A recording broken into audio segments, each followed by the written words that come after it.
देर रात पीएम मोदी का एक वीडियो सामने आता है जिसमें वो जेनजी को संबोधित करते हुए नजर आते हैं और कहीं ना कहीं बात करते हैं बदलाव की और नए नियमों की बात करते हैं। वहीं सोनम वांगचुक भी कल देर रात अपना अनशन तोड़ देते हैं, लेकिन आप देख सकते हैं कि देश में अभी भी जो आंदोलन था, जो एक जेनजी या फिर स्टूडेंट प्रोटेस्ट था, वो नहीं रुक रहा है, क्योंकि संस्थापक अभिजीत दीपके ने भी ये कहा है कि हम ये आंदोलन जारी रखेंगे तब तक जब तक शिक्षा मंत्री धर्मेंद्र प्रधान अपना इस्तीफा नहीं देते। अब ये रेवोल्यूशन कह लीजिए, आंदोलन कह लीजिए, ये हमारी राजस्थान यूनिवर्सिटी में भी देखने को मिल रहा है, क्योंकि तमाम जो छात्र हैं, छात्र नेता है, उन्होंने भी एक स्टूडेंट रेवोल्यूशन हंगर स्ट्राइक यानी कि भूख हड़ताल अनशन शुरू कर दिया है। बात करने की कोशिश करेंगे और सबसे पहले आपसे ही जानेंगे कि बतौर एक स्टूडेंट अब पीएम मोदी ने आश्वासन दे दिया है कि हम जो है चेंजेस लाएंगे, शिक्षा सचिव को भी हटा दिया गया। अब क्या मांग है कि अनशन पे बैठना पड़ता है? बिल्कुल, देखिए पीएम मोदी इतने दिन कहाँ गए थे।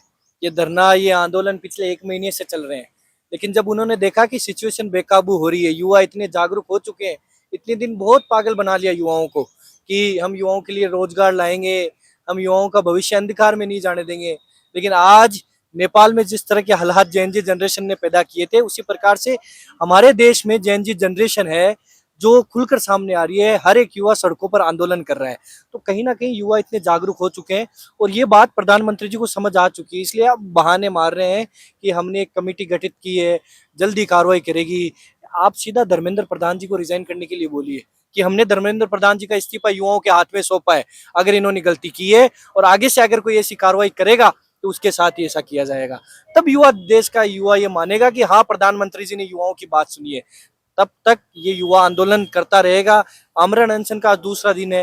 धर्मेंद्र प्रधान जी का जब तक इस्तीफा नहीं आ जाता है और राजस्थान में बंद पड़े छात्र संघ के चुनाव बहाल नहीं हो जाते हैं, हम ये आमरण अनशन जारी रखेंगे। बिल्कुल, छात्र संघ चुनाव एक बड़ा मुद्दा है और जरूरी भी है, जिसके खिलाफ आवाज उठाई जानी चाहिए। लेकिन अगर हम इस वाले प्रोटेस्ट की बात करें जो कि सीजेपी से शुरू हुआ था, हालांकि अब इसमें कई अलग अलग रूप ले लिए हैं, जो अपोजिशन है वो अपना अलग प्रोटेस्ट कर रही है। मुद्दा ये था कि चेंजेस हो, लॉ बने, और एक ये मुद्दा भी था कि हम रिजाइन भी मांग रहे हैं। हालांकि रिजाइन का अभी तक कोई आश्वासन नहीं है। जब चेंजेस हो रहे हैं, सरकार कह रही है, आश्वासन लिखित में दी रही है, तो आपको लगता है कि इतनी ज्यादा जरूरत अभी भी है? क्योंकि हमारा मोटिव ये था कि चेंजेस आए और जो चीजें हैं वो बिल्कुल, देखिए चेंजेस तभी आएंगे जब किसी को पद से हटाया जाएगा।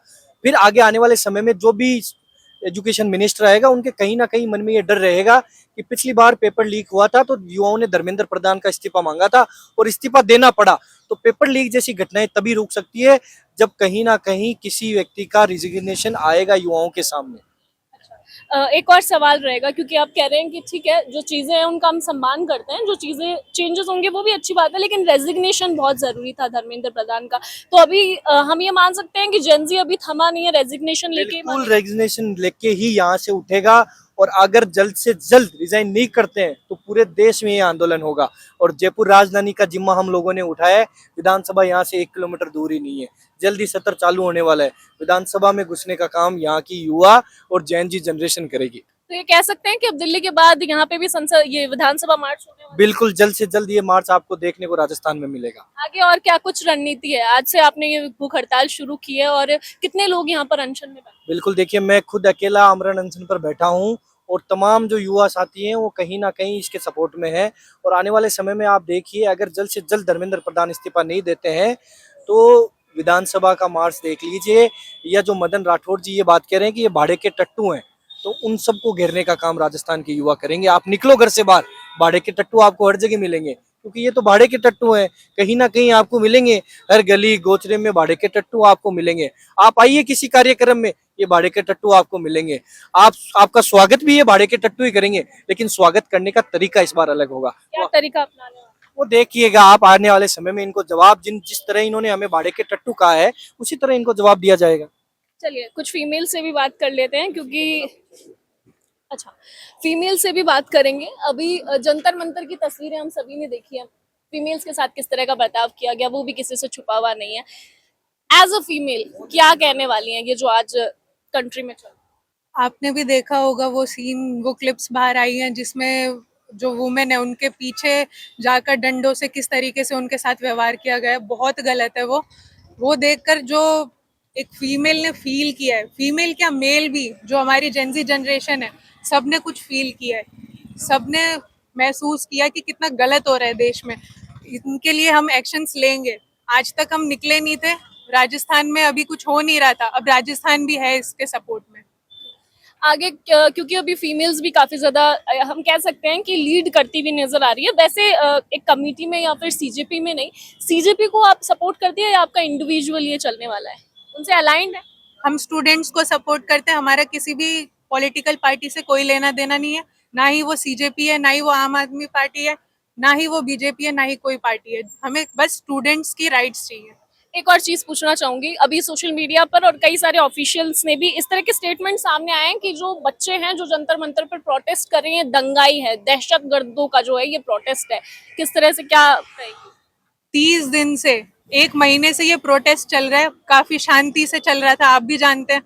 अब सुनेंगे नहीं तो सुनाने के लिए कुछ तो करना पड़ेगा ना। तो जो दहशतगर्दी वाली बात कही थी, जस्टिफाई करता है? दहशत नहीं बोल सकते उसे। अब आप एक इंसान से कितना पेशेंस चाहते हैं? कभी तो बोलेगा वो, 1 महीना हो गया, कुछ तो बोलेगा, वो आगे बढ़े। उन्हें सुनाई नहीं दे रहा था, वो आगे बढ़े। आप भी अनशन पे बैठे? जी। देख सकते हैं आप, जज्बा स्टूडेंट्स का जो है वो बना हुआ है। कुछ और लोगों से बात करने की कोशिश करेंगे। आप भी बिल्कुल तैयार हैं जेनजीज के स्टाइल में, आपने बैनर्स और ये जो बना लिए हैं लिखे हुए, क्या कहेंगे जो अभी कंडीशन? देखिए, पूरे देश में हालात आपके सामने, जिस तरीके से पुलिस देश के युवाओं के साथ, जो कि शिक्षित युवा हैं, इनको भाड़े के टट्टू जैसे शब्दों का प्रयोग करना, ये बहुत दुर्भाग्यपूर्ण है। अभी आगे क्या रणनीति है? राजस्थान यूनिवर्सिटी के स्टूडेंट्स क्या करने वाले हैं? क्योंकि राजस्थान यूनिवर्सिटी में बहुत ज़्यादा अनसर्टेनिटी हो जाती है। कभी पता चलता है कि पेपर्स आते हैं तो आंसर पहले जो है छाप दिए जाते हैं, या मतलब कई बड़े बड़े स्कैम्स, या फिर कई बार पता चलता है कि बच्चों से भी बैक के नाम पर पैसा वसूला जा रहा है, जिसको लेकर आप लोग भी काफ़ी एक्टिव रहे। देखिए, इन मुद्दों पर क्या कहें? समस्या तो काफ़ी लंबे समय से सरकार ने छात्र संघ चुनाव बंद कर रखे हैं। पंचायती राज चुनाव इनका कराने का कोई मकसद है नहीं है। आलम टोल चल रहा है मामला, हाई कोर्ट ने कई बार बोल दिया, तो भी सरकार किसी प्रकार का एक्शन लेने को तैयार नहीं है। और जिस तरीके से यूनिवर्सिटी में हालात बहुत गंभीर है, यहाँ सुनने वाला कोई नहीं है। ये आपने हाथ में बैनर लिया, क्या बनाया हुआ है इसमें? मुझे दिख रहा है कि शायद कुछ ब्लड या ऐसा। इसमें हमारे अधिकार है, स्वतंत्र हमारे लोकतांत्रिक अधिकार है जो छात्रों को दिए हुए हैं। इमेज क्या डिपिक्ट करती है? इमेज यही डिफेक्ट करती है कि ये जो राइट्स है हमारे, जो जो साफ शब्दों में कहना चाहते हैं कि हम यहाँ पे बैठ सकते हैं, हम आपके सामने फ्रीडम ऑफ स्पीच कह सकते हैं, कुछ भी हमारे लोकतांत्रिक अधिकार है, क्योंकि हम इस देश के शिक्षित युवा हैं। देख सकते हैं कि छात्र जो है लगातार बने हुए हैं। कुछ और लोगों से मैं बातचीत करना चाहूंगी। स्टॉप द लीक्स, और ये आप क्या लिखा है? सेव और फ्यूचर। ओके, क्या कहेंगी, क्या नाम है आप? मेरा नाम नव्या चौधरी है। मैं ये बोलना चाहती हूँ कि ये आवाज़ सिर्फ और सिर्फ जेन जी की नहीं है, हम सीनियर्स की भी है। वो क्यों है मैं बताती हूँ। क्योंकि हम अपनी आखिरी पड़ाव होता है जब नौकरी लग सकते हैं, उस साल तक हम लोग कोशिश करते हैं। उसके बाद हमें जो रिजल्ट मिलता है लीक के माध्यम से, वो पूरा फ्यूचर जो बचता है वो भी खराब कर देता है। हम जेन जी के लिए भी बैठे हैं, हमारा फ्यूचर, हमारा भविष्य लीक ना किया जाए। और जितने स्टूडेंट ये लीक के लिए मरते हैं उनकी लिस्ट भी जारी की जाए, उन्हें बताया जाए कितनी जाने जा रही है इसके लिए। डेटा तो वैसे सामने आया और है। जो दोषी है उनको पद से हटाया जाए। और एक आदमी को हटाने से सिस्टम नहीं बदलेगा, ये हम भी जानते हैं।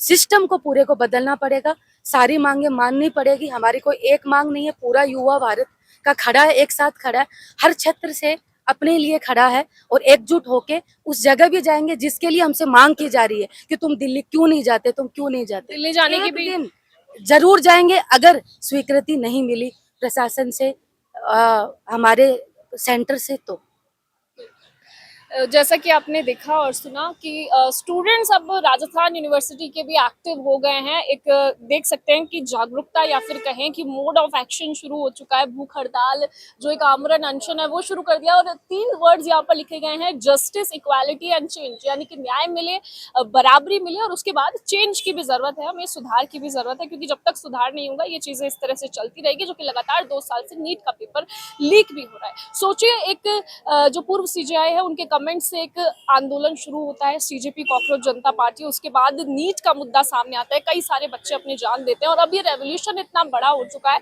कि देश भर में आवाज उठ रही है। सिर्फ बात अब जंतर मंतर की नहीं रह गई है, हर जगह, चाहे वो मुंबई हो चाहे जयपुर हो, हर जगह से तस्वीरें सामने आ रही है और जेन ज़ी अब जो है एक्टिव हो चुका है और उम्मीद करते हैं कि ये बड़ा चेंज लेके आएगा और स्टूडेंट्स के हित में ही ये चेंज आएगा। मेरे सहयोगी संजय के साथ मैं सुशीला सोनी, जयपुर से।